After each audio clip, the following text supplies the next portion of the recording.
This time we are doing more of the homework series for Civil War history and Civil War memory. Um, again, part of my series, forcing Mason to do his homework. The normal disclaimers about copyright infringement. This is for educational purposes. It cannot be used as a recreation or replacement for the original thing. We are just going to be reading a small section of the work today. We might actually skip around just because I have to peer review 2 other papers. So I had to read 20 more pages of history content today. And I also want to continue on my Marwin Let's Play series. So let's just get right into it. This one is a heavy one today. It's extremely modern. This is from 1999. Of course, in 2021, when I'm recording this, that's well over 22 years ago, but that's extremely recent for history still. And yeah, it's just really heavy. So let's get into it. Contested history in the Sunbelt South. This is from Brundage, I believe. Contested history in the Sunbelt South is the name of the chapter. I'm not sure what the name of the book actually is, but we could look it up. On a sweltering July day in 1999, a group of 50 blacks and whites gathered beside a highway in Walton County, Georgia, to unveil a roadside historical marker. Although hundreds of state markers had been dedicated during the previous half-century, this new marker was the first to acknowledge any of the more than 400 African Americans lynched in Georgia. The ceremony, which occurred on the 53rd anniversary of the beating and shooting of 2 black couples by a small mob of whites, was remarkable in many ways. So, 53rd anniversary.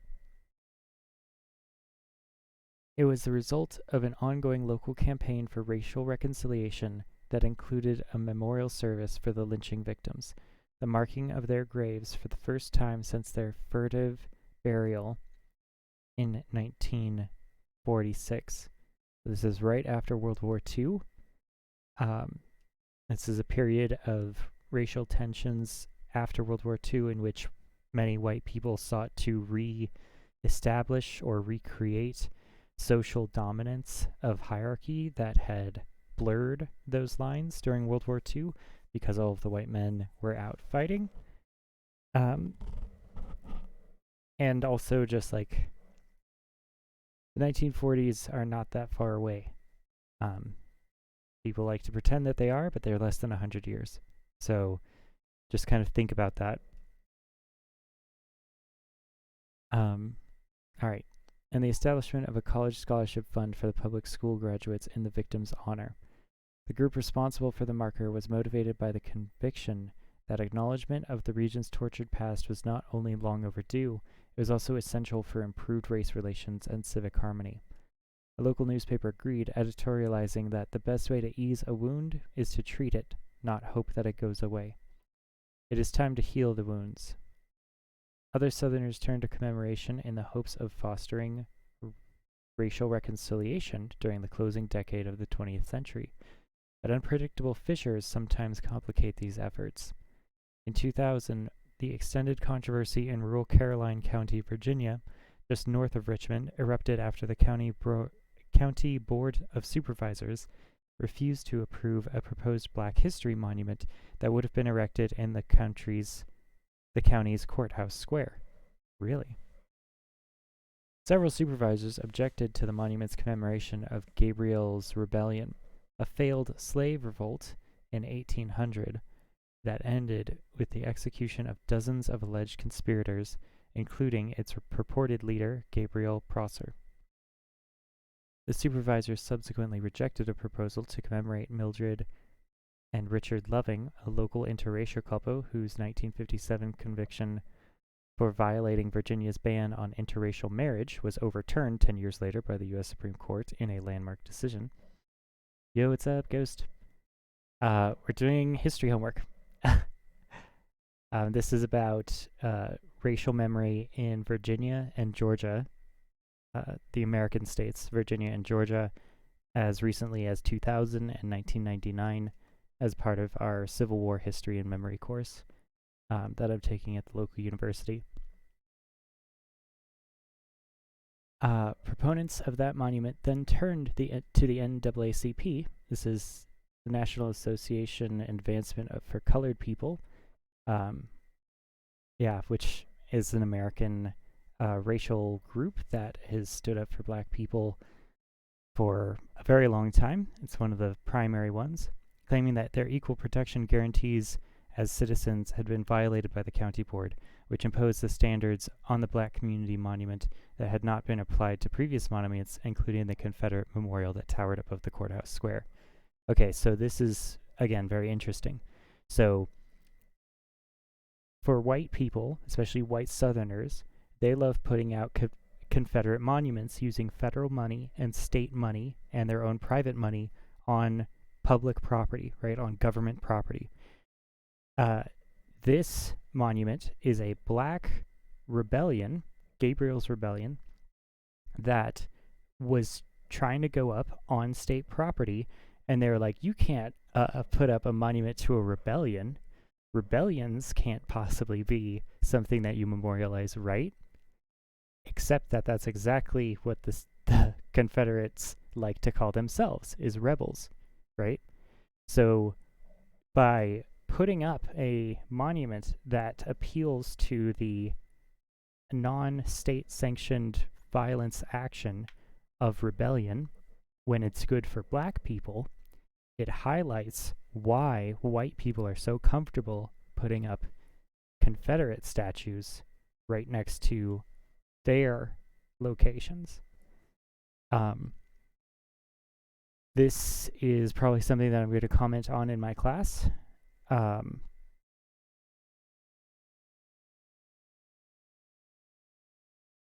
Despite the superficial appearances, the flap was not a familiar contest between African Americans insistent on drawing attention to the South's troubled past, and whites equally intent on using their inherited power to avoid doing so. Certainly, Cleo Coleman, an outspoken advocate of Prosser's monument, saw herself as a crusader for truth in the face of a willful ignorance. Until we accept Gabriel, we accept the myth that slaves were content with their condition and had no interest in freedom and were not entitled to it. So this is, again, a lost cause narrative that Southern intellectuals and, quite frankly, politicians after the Civil War in the Reconstruction era used to say that black people didn't want freedom and that it was a Northern aggression idea to come into their neighborhoods and uproot their society. So if you acknowledge the fact that blacks did a lot of slave rebellions and killed a lot of people, then you must poke holes in the lie that slavery was somehow beneficent or beneficial, or that there was, this taking care of African Americans that couldn't care for themselves, and we had to civilize them, and we just profited so much off of the backs of their labor, and also bred them like animals and sold their children, normal stuff like that. Totally fine. This is actually one of the reasons I wanted to do my Morrowind Let's Play series, because one of the main themes of Morrowind is slavery. In Morrowind, slavery is legal, and many of the houses of Morrowind participate actively in slavery. And when you have that in a game and you're playing it as an American, Bethesda is in many ways an American company. It's one of the biggest American fantasy genre companies, regardless of how you feel about them for their activities in Fallout or how big business they've turned into now. You have to remember, Morrowind is made in 2002, right? This fight is happening in 2000, right? The monument goes up in 1999. So this is still a very contested issue in American history. I would argue to this day, we're still having fights over Confederate monuments on public land and public space in the South. That's actually what my professor comes from. She is a black woman who comes from South Carolina, and Charleston is one of the main, if not the most,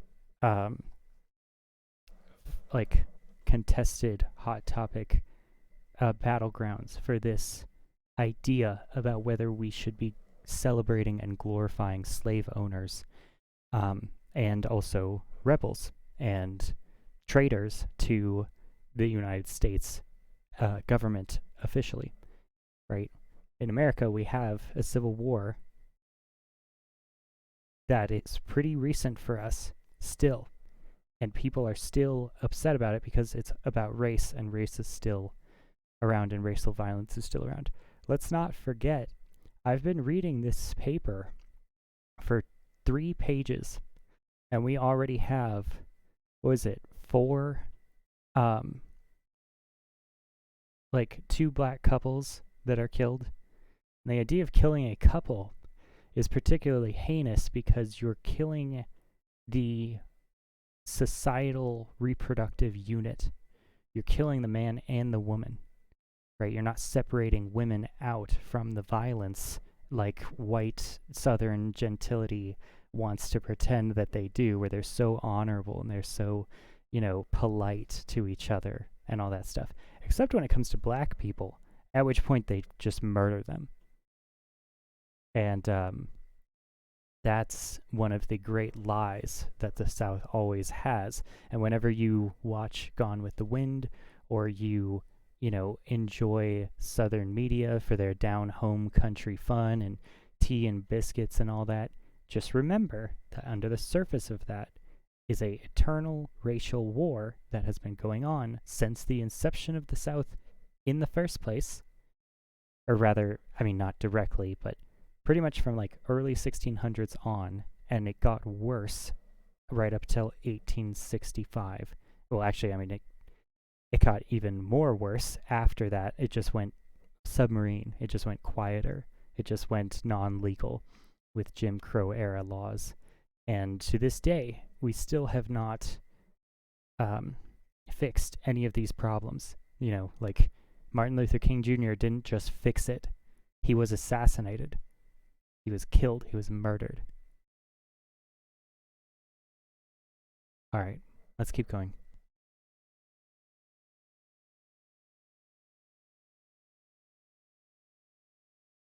Sean Beeston, the chairman of tourism committee that originally proposed the monument, agreed.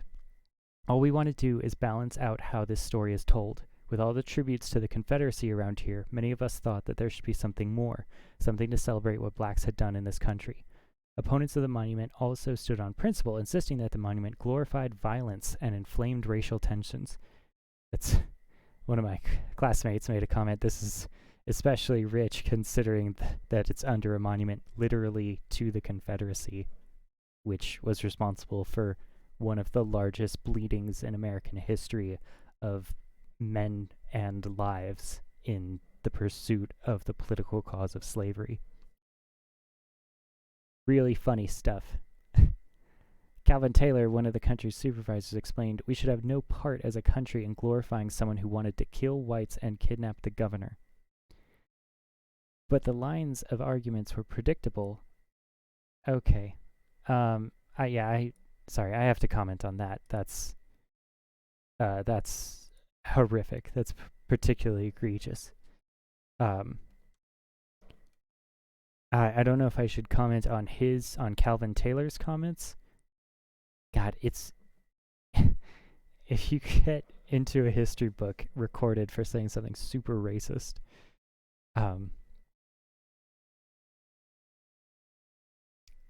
yeah. Okay. Let's check. Sorry, this is the part where I actually have to do my homework.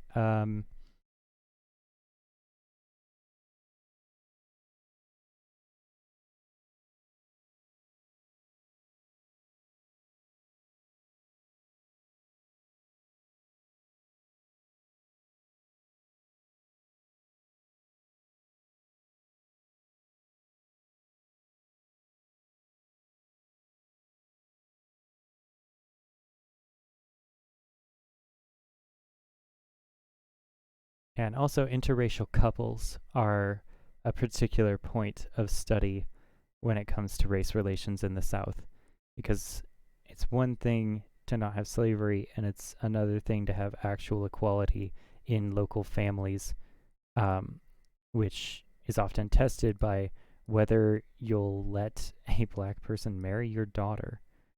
And yeah, relationships are complicated in general, but racial relationships specifically is it's a particularly fraught sphere. And we can say that about everything in history. I'm trying to improve the quality of ideas I have, but it's also 5 o'clock in the morning. Okay. So genius alliance of Black Rebellion contrasting with the commemoration of White State Rebellion in the Civil War. Both are monuments to violent political action. The only difference is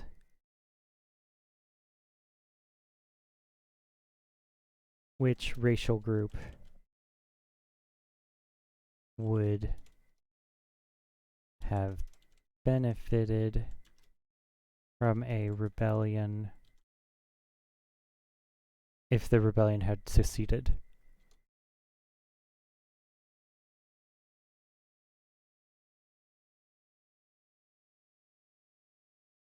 And this is also something I was thinking about today, right? So one of the first quests in Morrowind, in the starting town of Sedanin, is a local Dunmer fisherman killing an Imperial tax collector, right? The idea is that the tax collector, the belief is the local Dunmer fisherman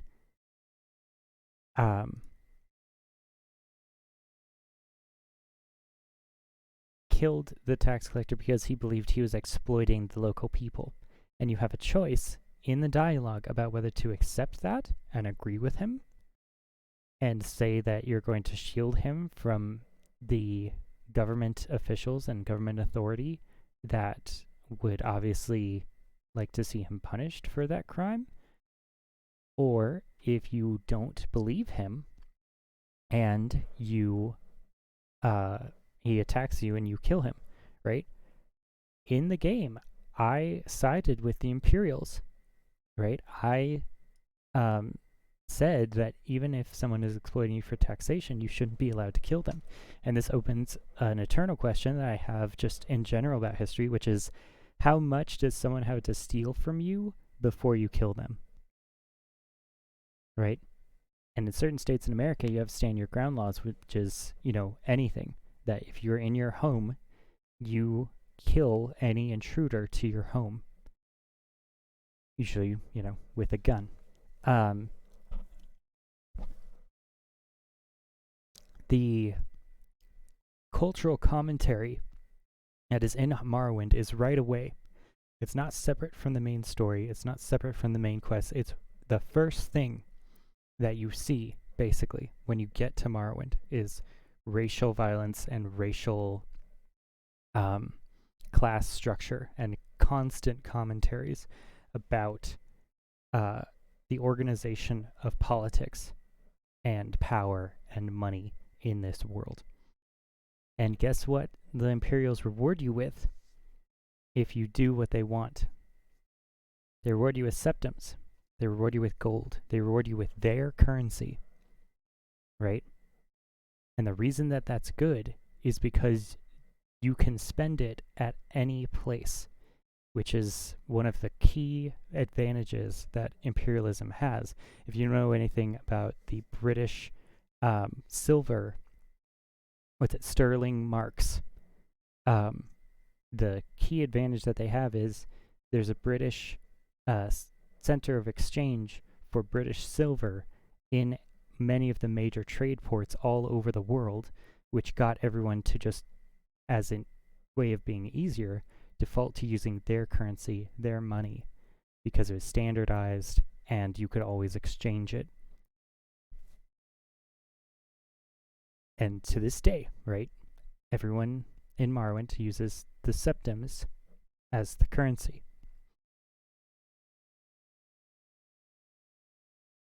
All right, so we have 2 done. We're going to continue here.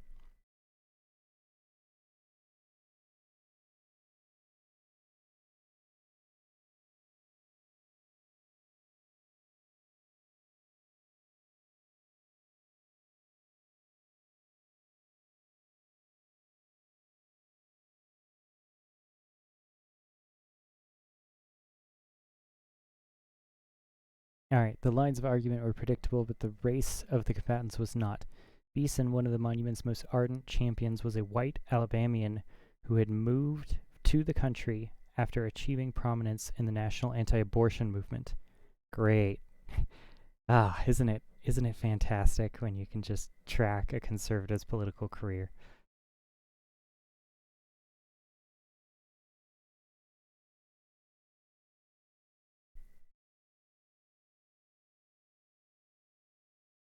I mean, good for them, to be honest. At least the conservatives get to do something good. Taylor, one of the leading proponents of the monument, was an African American who represented a majority white district on the Board of Supervisors. One of his fellow supervisors who voted for the monument was a white man who was elected in a majority black district. After a circuit court judge eventually dismissed the NAACP suit, the fractured community struggled to come up with a multicultural monument on which they could agree. So, this idea of multiculturalism, right, I think is fundamentally a lie. It is the same culture. It's just 2 different sides of the same culture. Slave culture is what they're talking about. That's what the monument is about. That's what the Confederate monuments are about. That's what they're all about. But they're from different perspectives within that culture. I wish in some ways that I didn't put 2 other comments on the last 2 pages, because I want to say that this yeah, I'm just gonna say that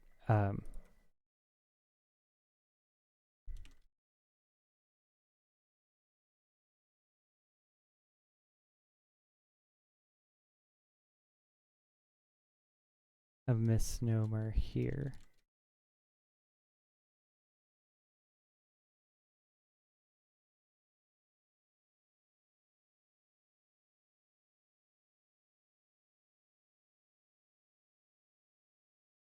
Well, actually, I don't know.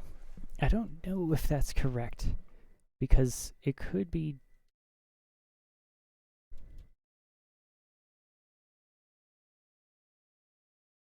I mean, did they have separate slave cultures versus slave owning cultures?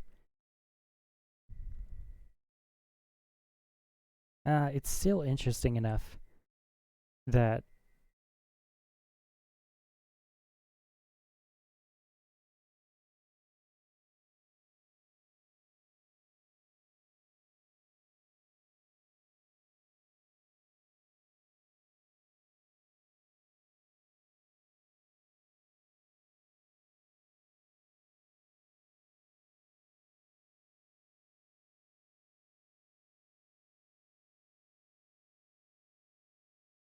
yeah.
Okay, so here's what I'm writing. I'm not sure in the exact definition of culture being used here, but I find the term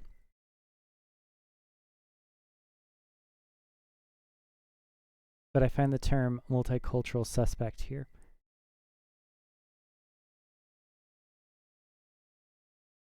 It is the same culture, the culture of slavery, the same time, the same place, even the same people involved.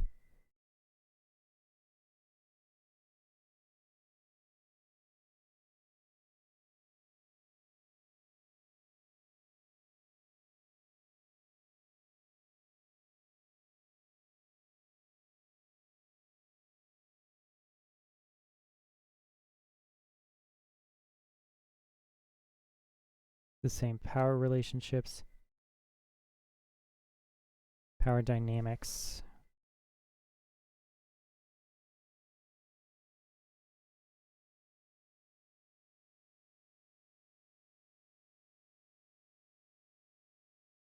The difference is the opposite perspectives through which that culture is viewed. Is culture the perspective, or is it the time, place, and structure that is being, or is it the reality of the time, place, and structure that is being portrayed?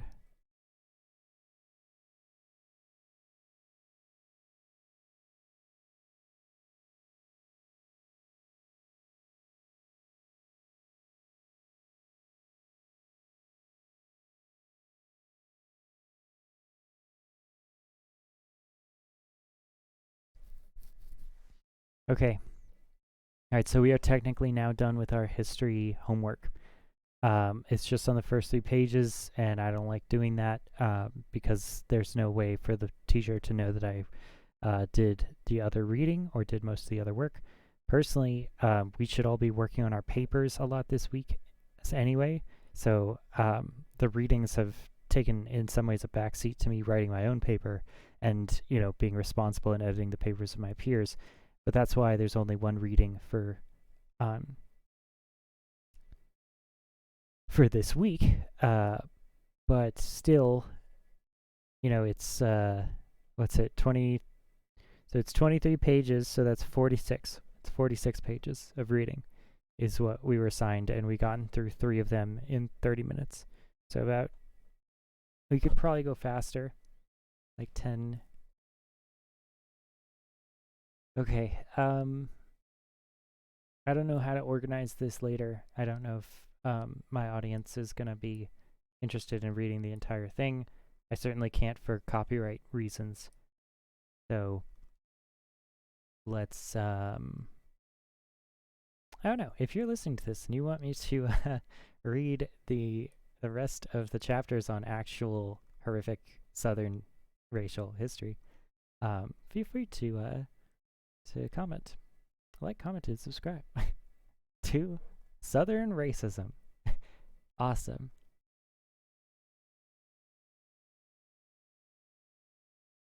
Yeah, it's just sad that this stuff exists. Like, that's the thing that gets me, is because this existed before I was born or when I was a child, now it's my job to go in and figure it out. Like, and don't get me wrong, it's a great job if it exists to go and catch it in many ways, or at least try to get details on it to understand it. But there's not,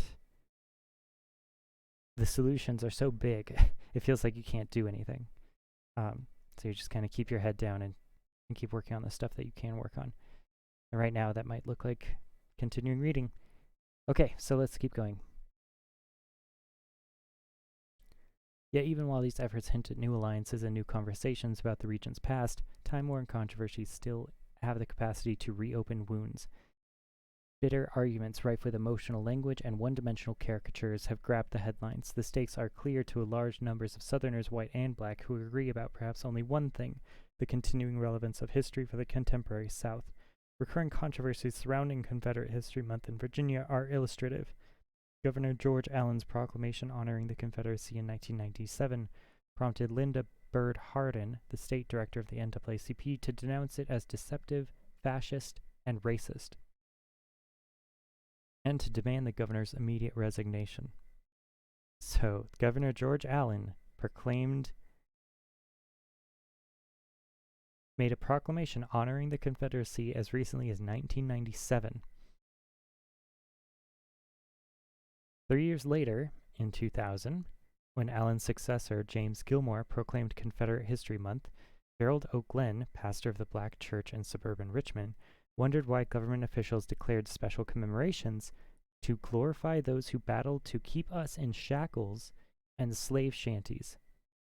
All right, so this is a pastor at a black church. I kind of assume he's black, but we don't know. The text doesn't tell us. Considering he said us. He wondered why government officials declared special commemorations to glorify those who battled to keep us in shackles and slave shanties. Yes, I wonder that also. Gee, it's almost like there's a persistent racial narrative that's still being perpetuated all these years later, over 100 years later, in the same region that was the most adamant about keeping slavery and racial hierarchy in the first place. So much so that they started a war over it, which killed about 25% of their young male population. I think it's like 25% of their male population, actually. That's how much they want the money. That's how much they want the status. They will always be willing to use poor, white, young males to die to get them the money. And then they'll weave this us narrative that's like, oh, it's good for the country. And you're like, no, it's good for you. It's good for the slave owners. That's what it's good for. And of course, the narrative is that white, poor people wanted to fight so that they wouldn't have to compete with jobs. They took our jobs. Because that's the state of capitalism is you're always starving to death until you just barely aren't. Because you have a job, which can go away. You can get fired for any time or any reason. I do not deny the NAACP their black history. Oh, wow. Okay, so let's... Robert Red Barber, president of the Roanoke chapter of the Sons of Confederate Veterans, fired back. Do I not have the right to my heritage and history? Do I not deny the NAACP their black history? The Governor Gilmore's subsequent efforts to appease African Americans. So again, this false parity being created between white suffering and black suffering. It's not equal at all. Governor Gilmore's subsequent efforts to appease African Americans by using his 1998 Confederate History Month proclamation to condemn slavery in turn offended Confederate enthusiasts. R. Wayne Byrd, Sr. of Danville, state president of the Heritage Preservation Association, fumed, I feel insulted that this man, Gilmore, would cater to a racist hate group like the NAACP. So first of all, I've never heard of the NAACP referred to as a racist hate group. It's very interesting that white people, white racists, can feel that a civil rights group is a racist hate group, like the KKK. It's just one of the very complicated parts of this argument that doesn't get a lot of help.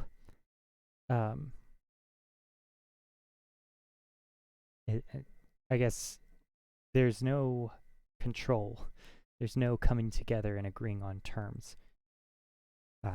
Racist people can just say whatever they want whenever they want, and now you have to deal with that, and it's annoying.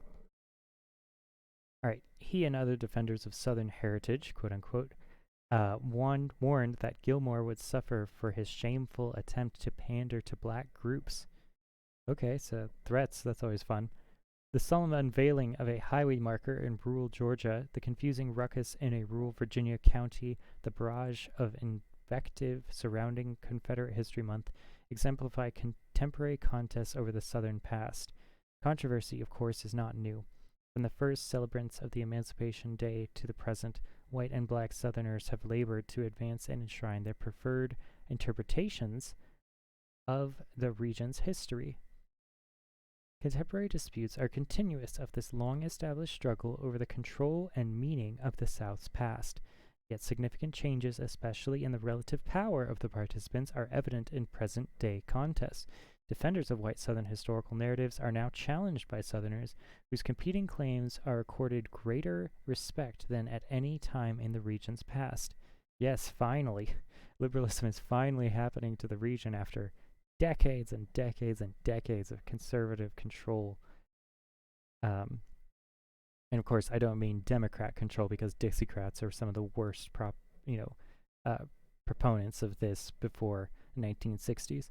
We just mean the political idea of what conservatism represents, which is things being the same, things being like they used to be, where white people were in charge and black people were slaves. Normal stuff. All right, historical insurgents have political influence and financial resources that command the attention of public officials.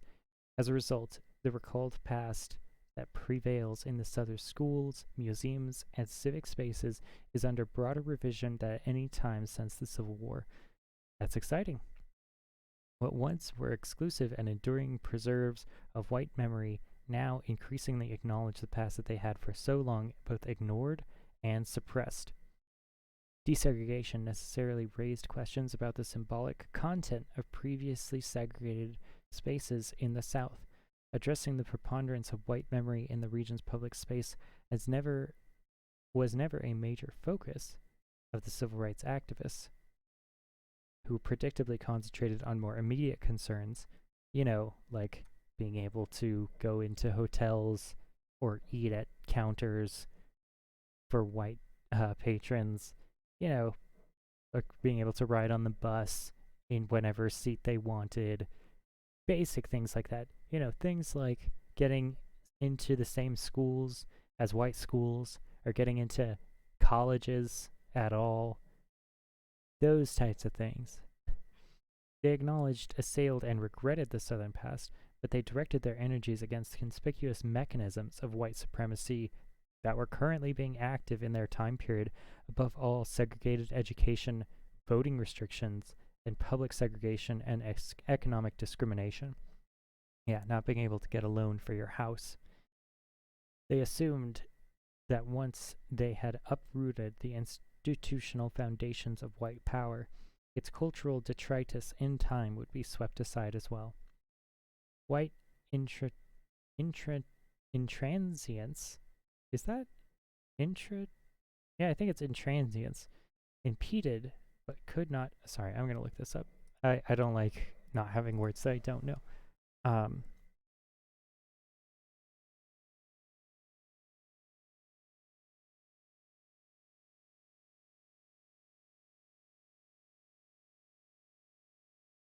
Intransience, refusal to change one's views or to agree about something. No, it's intransience. Yeah, that's okay. Good. I'm glad we looked that up. Impeded but could not altogether forestall the revolution in Southern institutions that activists struggled to bring about. The Brown versus Board of Education decision was a milestone in the long struggle for educational equity, but whites across the South found ways to delay meaningful desegregation until the late 1960s and early 1970s. Too recent. Super, super recent here. This is less than 50 years ago. Through ruses ranging from legal challenges to freedom of choice plans, quote unquote, white officials stymied all but the most intrepid black students from transferring to white schools. Only after the administration of President Lyndon B. Johnson threw the full weight of the federal government behind integration and the Supreme Court mandated it in 1968. So this is why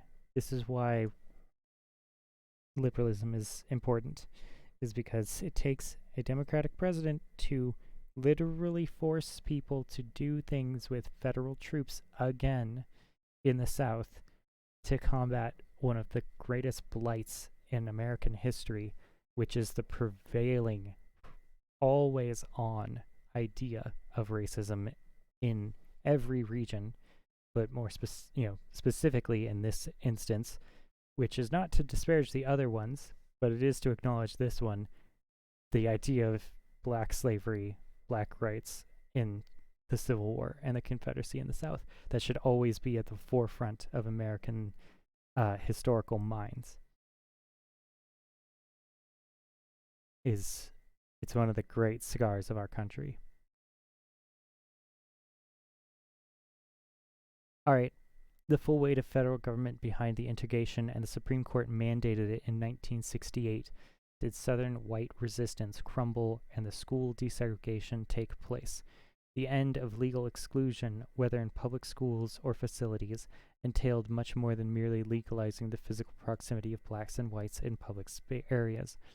As part of a fundamental reformation of American society, civil rights activists imagined a nation of inclusive public spaces accessible to all citizens.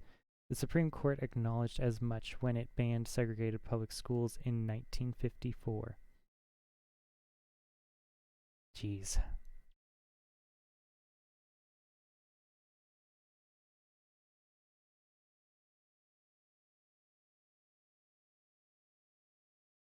As part of a fundamental reformation of American society, civil rights activists imagine a nation of inclusive public spaces accessible to all citizens.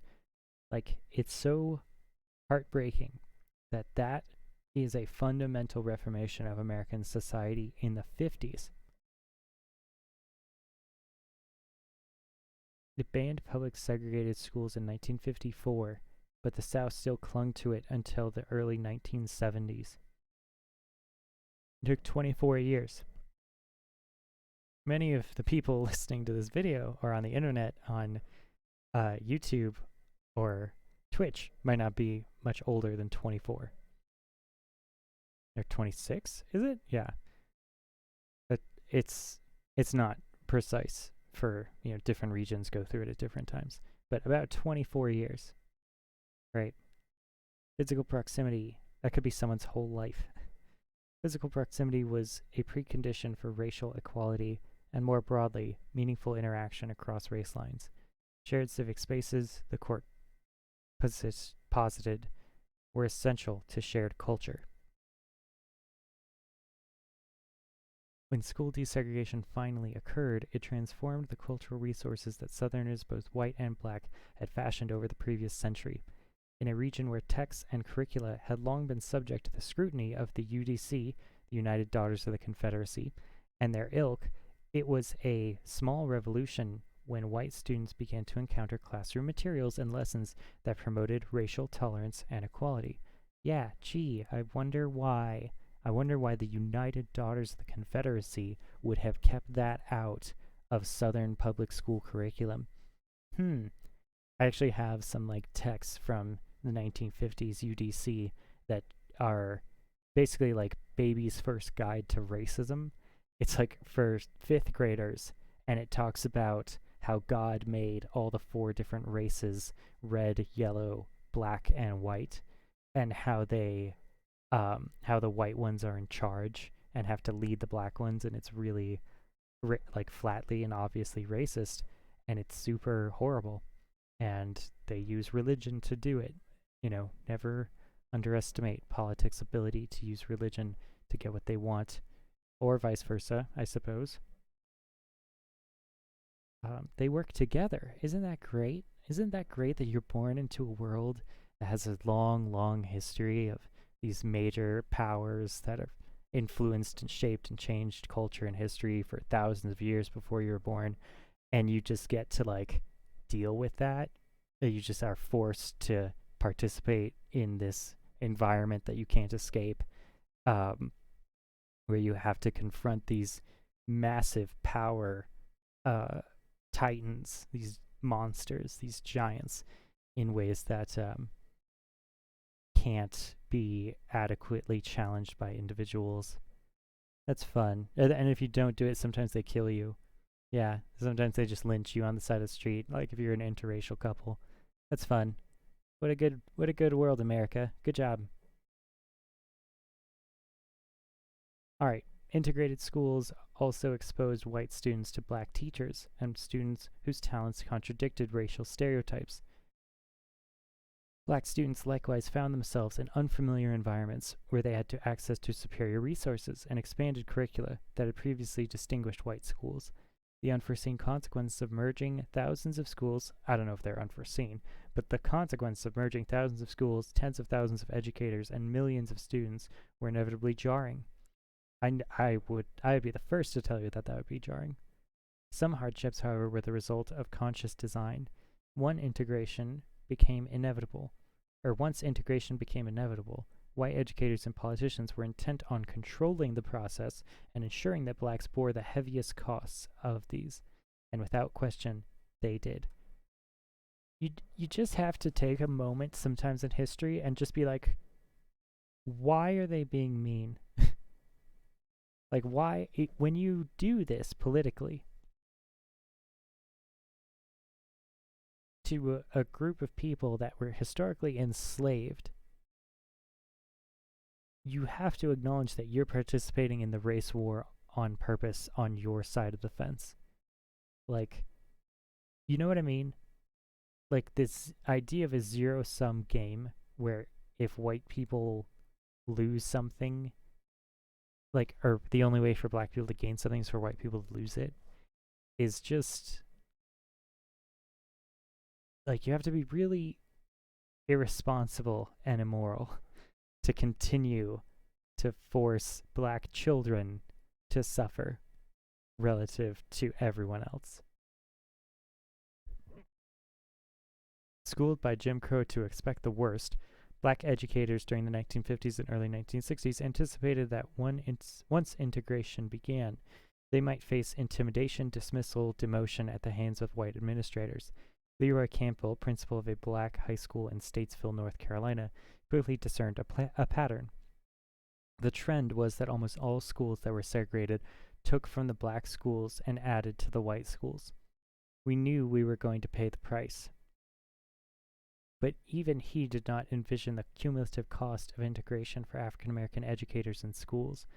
Because the federal oversight of integration failed to guarantee employment for black teachers in merged schools, the ranks of black teachers and administrators in the South were drastically thinned during the late 1960s. Between 1963 and 1967, the number of black principals in Arkansas shrank from 134 to 14. In North Carolina, from 277 to 8. Between 1968 and 1970, 67 black principals were eliminated and 68 white principals were added in Louisiana. A 1970 study estimated the integration had resulted in the termination of more than 31,000 black teachers and principals. Despite the scale of this phenomenon, white officials claimed ignorance. And this, one of my classmates expresses some anger here in her comment. Of course, they claimed ignorance.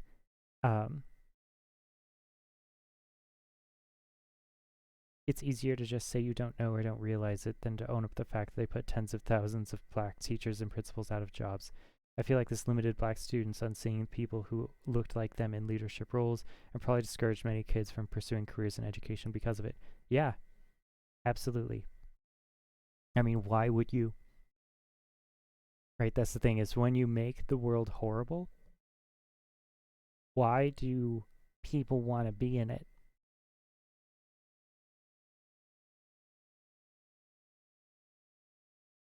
To make it better, of course. But if you don't think you can make it better and you already have depression, which, disproportionately affects minorities, gee, I wonder why, right? It could actually, this is one of the things,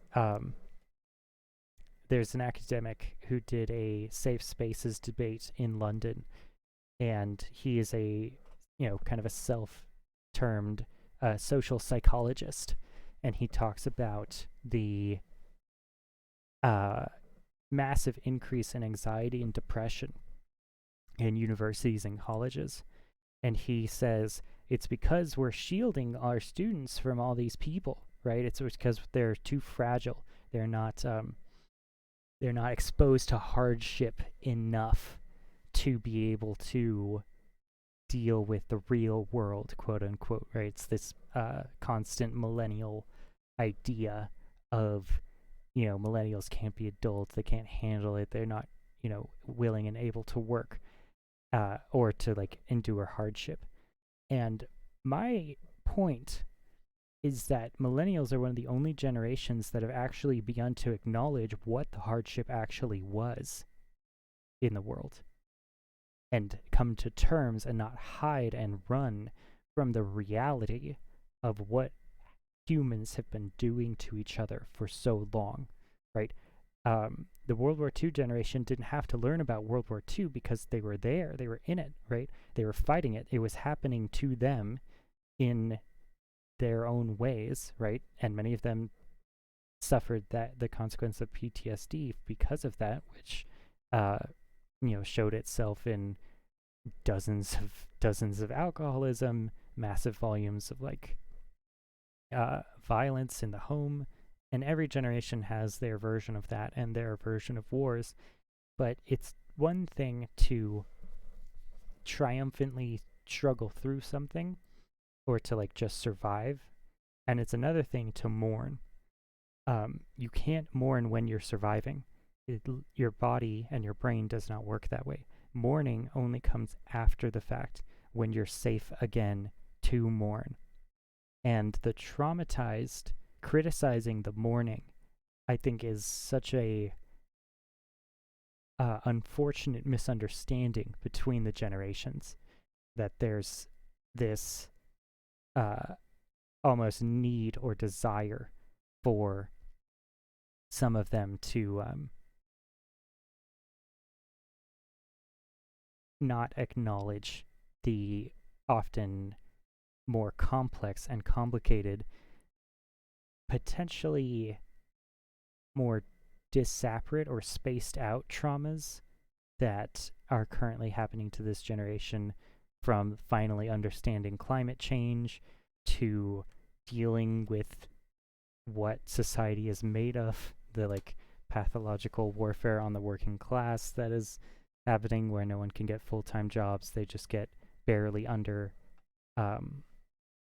part-time jobs where they want you for all the hours and none of the benefits. These are new ways that humans have found to screw each other over, and they're obviously different than World War II, but they're still bad. Just because something bad happened previously doesn't make the thing that's happening right now not bad. Okay. The drastically shrinking ranks of black educators. Tennessee and Texas departments of education kept no official statistics on the racial composition of educators, and therefore did not measure the effects of integration on their facilities. In Florida, state and local administrators brushed aside complaints about widespread dismissals without conducting any investigations. Deploring the convenient absence of data on the problem, a North Carolina observer remarked, "You can see the tracks, but you can't find the body." Black teachers who weathered the purges that followed integration often faced organized discrimination, especially de facto demotion, under the pretext of maintaining professional standards. God, it's so evil. You can just hear in the words. They're like, well, we have to maintain professional standards. And you're like, I was a principal for 30 years. What's not professional about that? School boards pledged to assess qualifications of black teachers by the same standards as their new white colleagues, which again is not equality. When you take a group of people that has had a fundamentally different education system, and then you suddenly compare them to the more wealthy, enfranchised, and entitled education system, that is not equal. That is not taking into account the difference in situations that each one comes from.